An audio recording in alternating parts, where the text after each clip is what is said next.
Domain देखने के बाद जो अगली जरूरी चीज है फंक्शन को समझने के लिए वो होती है रेंज। बेटा गौर से देखना, मैंने कहा कि मान लेते हैं मेरे पास एक फंक्शन है f(x) जिसकी वैल्यू है x+3। ठीक है, बोल हाँ या ना। कोई दुख दर्द नहीं होना चाहिए किसी को।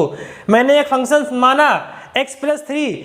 अगर मैं आपसे पूछूं बताओ इसका डोमेन क्या है, आप बोलोगे डोमेन का मतलब x की वो वैल्यू जो मैं इसे पुट कर सकता हूं। और कितनी कर सकता हूं, आगे चल के मैं आपको सिखाऊंगा डोमेन निकालना, लेकिन अभी के लिए सारी कर सकता हूं। ठीक है ना, इसका जो डोमेन होगा वो इन्फिनिट होगा।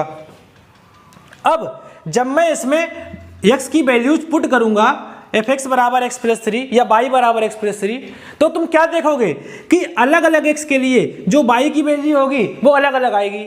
जैसे जब मैं x को 0 रखूंगा y 3 आएगा, मैं x को 1 रखूंगा y 4 आएगा, मैं x को 2 रखूंगा y 5 आएगा। बोलो आएगा कि नहीं आएगा? बिल्कुल।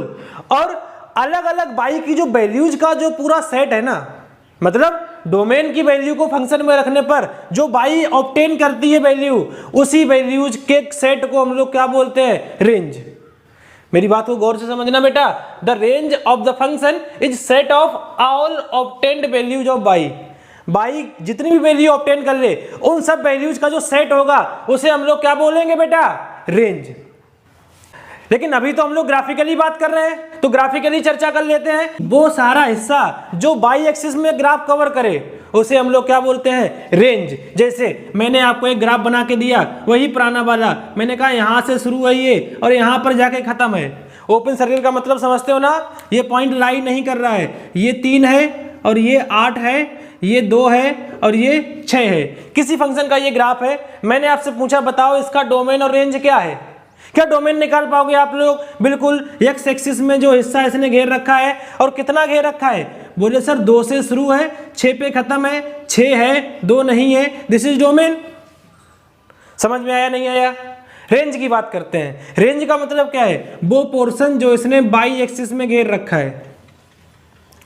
बच्चा लोग बाई एक्सिस में उसने कहां से कहां तक जगह घेरी है? बोले सर ये 3 से शुरू हुआ, लेकिन 3 नहीं है और कहां पे खत्म हो गया? 8 पे। ना तो इसके नीचे है ना इसके ऊपर है, तो मेरी रेंज कहां से कहां तक जाएगी? आप बोलोगे रेंज जो होगी वो 3 से शुरू करेगी, 3 मेरे रेंज में नहीं है और 8 पर जाकर खत्म होगी। 8 मेरे रेंज में है तो मैंने 3 पर ओपन ब्रैकेट लगाया, 8 पर जो है वो क्लोज वाला ब्रैकेट लगाया बड़ा वाला, और 3 से 8 के बीच के सारे नंबर मेरी रेंज के हैं। क्या ग्राफ देख के आप लोग रेंज निकाल पाओगे? बड़ी आसानी से ना। जो जो पोर्शन बाई एक्सिस में कवर हो रखा है उस सारे पोर्शन को ही हम लोग क्या बोलते हैं? रेंज। तो मैंने आपके सामने बच्चों कुछ ग्राफ बना रखे हैं और बहुत जल्दी से आप मुझे सबके डोमेन और रेंज बताओ। ठीक है, मैं शुरू करता हूं।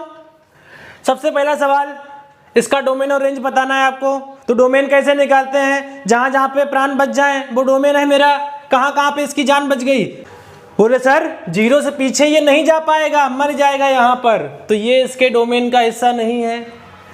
आगे क्या जा सकता है? बिल्कुल जा सकता है। हर x की वैल्यू के लिए एक y की वैल्यू मिल रही है, मतलब आगे वाले जितने भी हिस्से हैं ये सब इसका क्या है? डोमेन। तो अगर आपसे कोई इस फंक्शन का डोमेन पूछे या इस ग्राफ का डोमेन पूछे, आप क्या बोलोगे? सर 0 है, 0 पे क्लोज ब्रैकेट है, 0 से इन्फिनिटी। मैं फिर से बता दूं, इन्फिनिटी पर बाय डिफॉल्ट ओपन ब्रैकेट ही आता है, तो कंफ्यूज नहीं होना। रेंज जो मेरा सवाल था, रेंज क्या होगी? रेंज का मतलब क्या है? बाई एक्सिस में जितना पोर्शन इसने घेरा हुआ है। अब मुझे बताओ ये कहां से शुरू है? सर 0 से। यहां पर बाई बराबर 0 होगा। क्या इसके नीचे ये है? बिल्कुल नहीं, केवल और केवल इसके ऊपर है। और कहां तक गया? पता ही नहीं। और पता ही नहीं को क्या बोलते हैं? नॉट डिफाइंड या अनंत। इसका मतलब क्या है कि इसकी रेंज कहां से कहां होगी? 0 से अनंत तक। क्या कर पाओगे कि नहीं कर पाओगे? बच्चा लोग बड़े आसान से सवाल है, कोई दुख दर्द चिंता पीड़ा आपको नहीं होनी चाहिए। अगले क्वेश्चन की तरफ जंप करते हैं। इसका डोमेन और रेंज बताओ।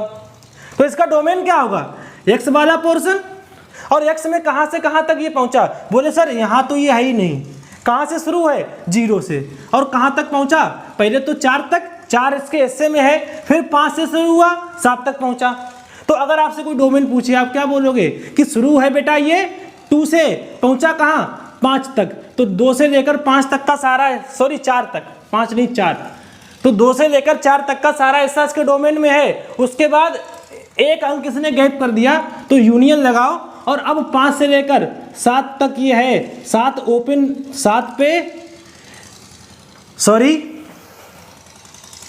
7 वाला हिस्सा इसके डोमेन में है, तो मैंने 7 पर बड़ा ब्रैकेट लगाया और 5 पर छोटा ब्रैकेट लगाया। बोलो सही कर रहा हूं कि नहीं कर रहा हूं?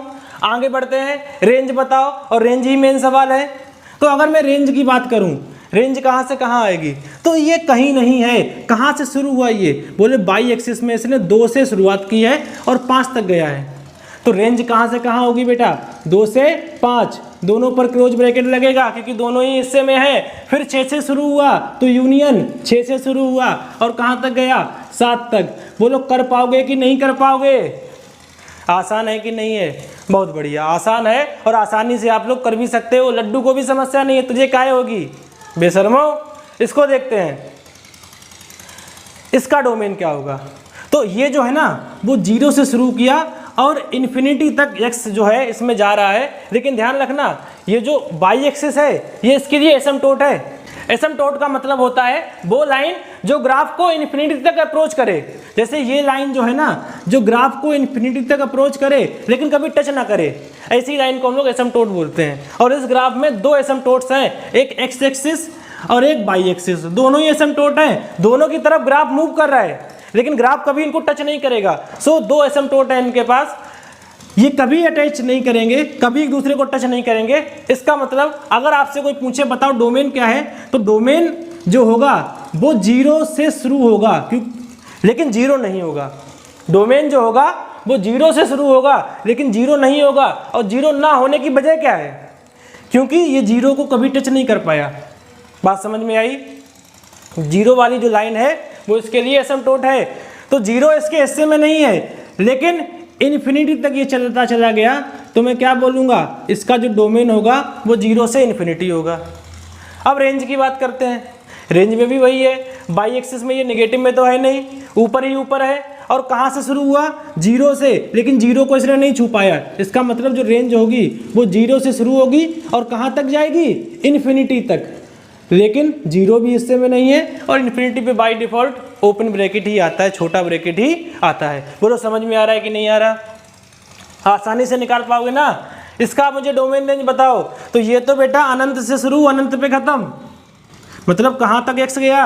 बहुत दूर तक, क्योंकि ये ग्राफ जाता चला जा रहा है, ये नीचे भी जाता चला जा रहा है। इसका मतलब डोमेन क्या होगा? r। रेंज क्या होगी? r। रियल नंबर, सारे रियल नंबर। इसमें बताओ मुझे, इसमें सब कुछ डोमेन का हिस्सा है लेकिन ये जो एक्सिस है ना ये एसिम्पटोट है इसके लिए। मतलब ये कभी भी x बराबर 0 को टच नहीं करेगा। यहाँ पर अनंत तक गया, यहाँ पर अनंत तक गया। इसका मतलब इसका डोमेन क्या है? r। लेकिन 0 जो है वो इसके डोमेन का हिस्सा नहीं है, तो मैंने 0 को बाहर निकाल दिया, r-0। और रेंज की बात करते हैं तो रेंज जो है बाई एक्सिस में भी ये नीचे भी इन्फिनिटी तक जा रहा है, ऊपर भी इन्फिनिटी तक जा रहा है, लेकिन 0 बाई एक्सिस के भी हिस्से में नहीं है। क्यों? 0 बाई के भी हिस्से में नहीं है क्योंकि ये जो लाइन है वो एसिम्पटोट है। इसका मतलब क्या है? जो रेंज होगी वो भी r-0 होगी। क्या कर पाओगे कि नहीं कर पाओगे? रेंज को निकालने का कम से कम ग्राफ की मदद से रेंज को हम लोग निकाल सकते हैं। अगर मुझे फंक्शन का ग्राफ दे रखा है then I am able to find out the range.